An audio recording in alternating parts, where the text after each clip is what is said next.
Let me commence my speech by saying that I have, over the last 5 years, been fortunate in the teachers, professors, and friends I have worked with, particularly in the higher education institution where I am presently professing in. I must say I did not spend my last 5 years as I have met a lot of people whose level of temperaments, interests, educational and cultural orientations, and philosophies have shaped the person you are listening to at this very juncture. I honestly think that I have had a meaningful last 5 years or so. I was able to satisfy the standards I have set for myself. I am enjoying a livable job. I have secured a master's degree which I never dreamed of. I'm keeping my fingers crossed as well for the possibility of earning a PhD in the near future. Please don't get me wrong. I am not claiming that I am already successful. I was trying to operationalize the word successful on the premises I have just laid a while ago. But ladies and gentlemen, while I am thankful to the people who have been instrumental in my journey the last 5 years, the people I had to deal with 10 years prior are equally deserving of my loudest and most heartfelt thanks as they toiled to afford me an unshakable foundation. I am referring to the teachers who kept you in your 6 years in this hallowed ground of San Miguel Elementary School. There are too many of you to mention, but all of you, I will be forever indebted. I owe you a debt of thanks for everything you had done for me when I was still a student groping in the dark. To the school principal, school's division superintendent, to all the hardworking teachers of SMES, PTA officers, proud parents, graduates, viewers, ladies and gentlemen, a pleasant afternoon. There are so many points I'd like to make this afternoon, but I will start with a story you might be familiar with. It's the story of four clever students. The four clever students went out partying one night and they failed to study for an examination scheduled the next day. In the morning, they thought of a plan. They made themselves look dirty with grease and dirt. Then they went to the principal and reasoned out that they went to a wedding the night before, and on their way back, the tire of their car burst and they had to push the car all the way back. So they were in no condition to take the exam. The principal thought for a while and decided that the four can have a retest after 3 days. They thanked the principal and said they will be ready by that time. On the third day, they appeared before the principal and they were required to sit in a separate classrooms for the test. They all agreed as they had prepared well in the last 3 days. The exam had only 2 questions equivalent to 100 points. First question was equivalent to 1 point as it is very easy for all of them to just write their names. The second question was for a total of 99 points and it wrote which tire burst with the following options: A. Front left, B. Front right, C. Back left, and D. Back right. The rest is history. A pretty interesting but a value-laden story, right? Point number 1. Education, as the story reflects, is a responsibility. My dear graduates, the moment you set foot on secondary education, you have nobody but yourself to blame if education fails you. Education is an individual accountability. It's not your teacher or classmate who determines your success. The way you behave or your attitude towards education determines the likelihood of your success, be it in your private and professional life and even life outside work. You want to dispel ignorance? You want to be able to connect meaningfully with people around you? You want to contribute to the national development? You want to provide remedies to the ills of the society in your own little ways? Then start being responsible.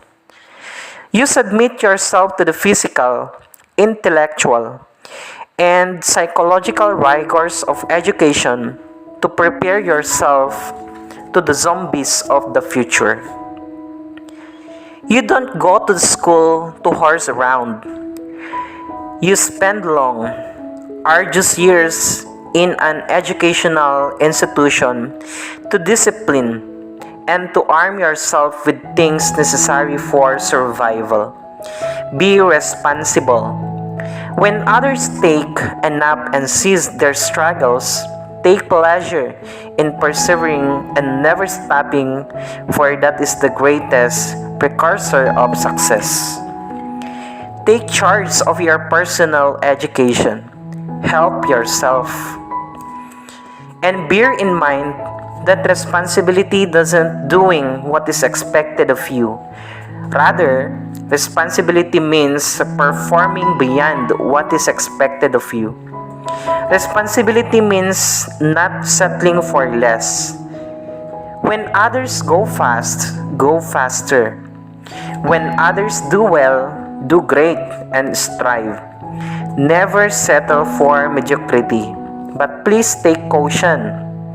Responsibility doesn't mean you go through the process of education passively and submissively. Education is not a matter of filling your minds with things you need to know. It's not a matter of coming to school and giving your nod every now and then. Now, let me ask you, my dear graduates, are you already responsible enough to take on the challenges of secondary education? I hope you are. You have roughly 4 months to be so. My second point, I'd like to share my experiences in college.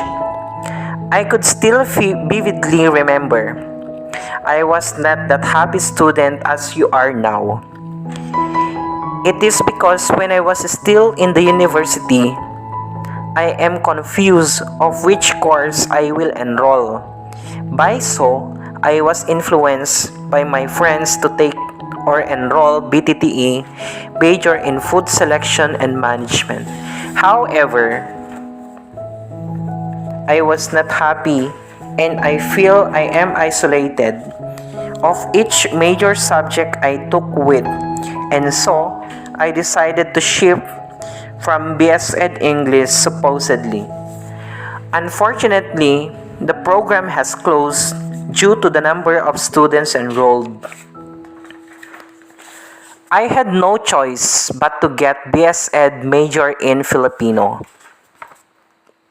But the history repeats. I did not enjoy being in the program, and so I decided to enroll AB Mass Communication at CSU Carig, but one of my friends encouraged me to take AB English since I love English then. I did not think twice anymore. I entered the course and my journey begins. Iti kaadak iti koleyo, Adu dagiti banag nga inak na padasan. Rigat nga isu itinagbalin nga karit kanyak tapno nagtuloy nak ken maragpat ko dagiti arapap ko iti biag. Han kumet nga kunaen nga dagiti naganak ko ket binaybay andak. Tati amin nga nagbalin nga desisyon ko ket sinuportaran dak. Inted da amin dagiti kasapulak nguray amok nga marigatan da met piman. Sakbay ko nga naragpat daytoy nga kurso, rigat ken panakababayin iti napadasak.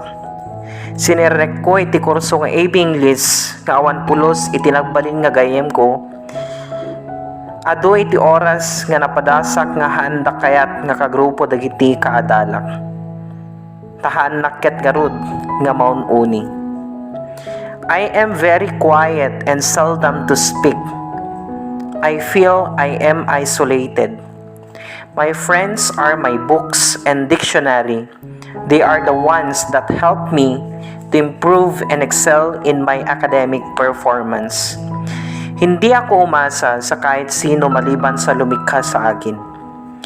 Ako ay nagpursigi at yun ang aking ipinagmamayabang na kung bakit ako ay nasa inyong harapan na upang ipahiwatig ang aking maging mga karanasan that you can definitely adapt as your inspiration to strive from your own little ways. I finished my degree without any awards, but the greatest thing I ever received is the opportunity to march with my parents, granting their heart's desire that one of their children will be professional. Adu nga luwa, ken rigat iti nak na padasan bayat iti panagad adal ko. Aging gana nga nakaturpos na. I was never the best. And you know what I have learned all these years? The medals, trophies, and the whole lot more of varied awards, they don't really matter that much.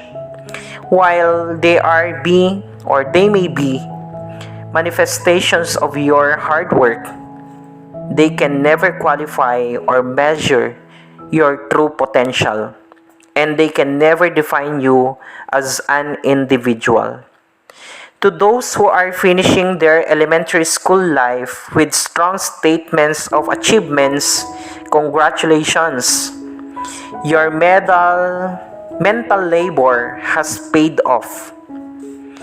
But to those who are finishing without awards of any sort, it's fine. It doesn't make you less of a person. Real education is not about academics. It's about getting A's. It's not even getting A's in your report cards or getting high scores in standardized exams.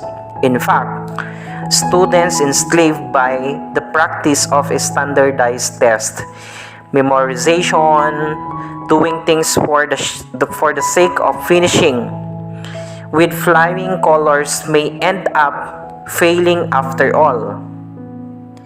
Tests, for instance, cannot really objectively measure the learning that has transpired in class.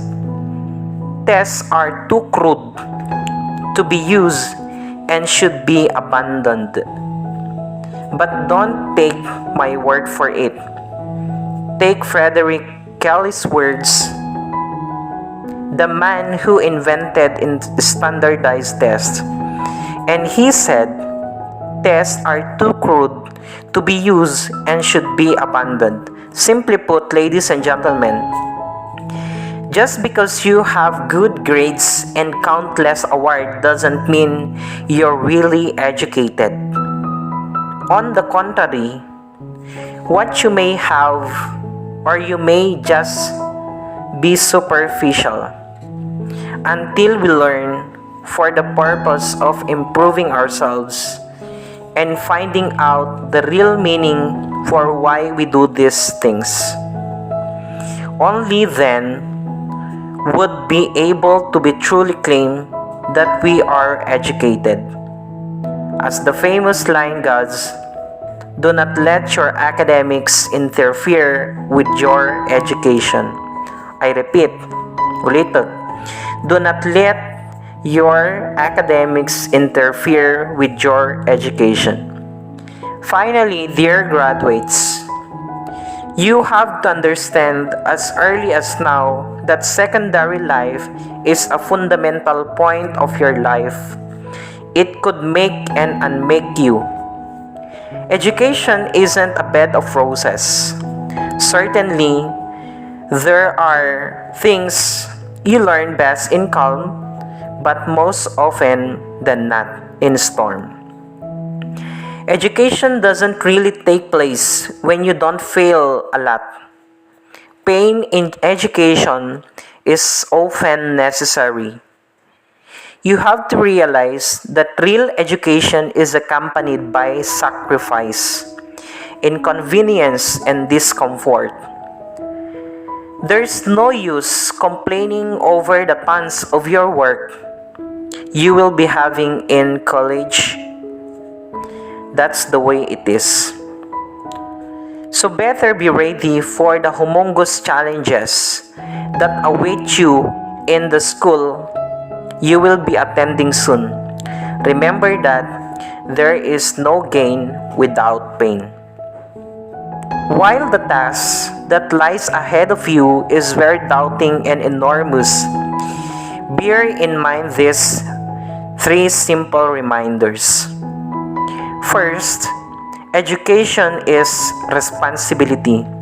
Second, education is way beyond good scholastic standing.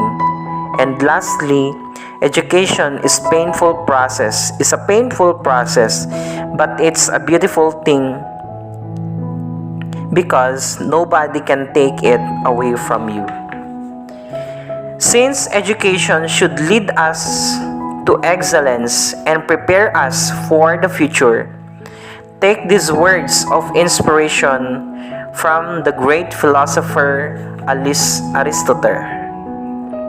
Excellence is an art won by training and habituation. We do not act rightly because we have virtue or excellence, but we rather have those because have acted rightly. We are what we repeatedly do. Excellence is the gradual result of doing or striving to do better. For now, while working to make your dream a reality, feel the joy of your accomplishments and savor it with celebration and thanksgiving. Thank you at mabuhay ang mga magsisipagtapos ng San Miguel Elementary School.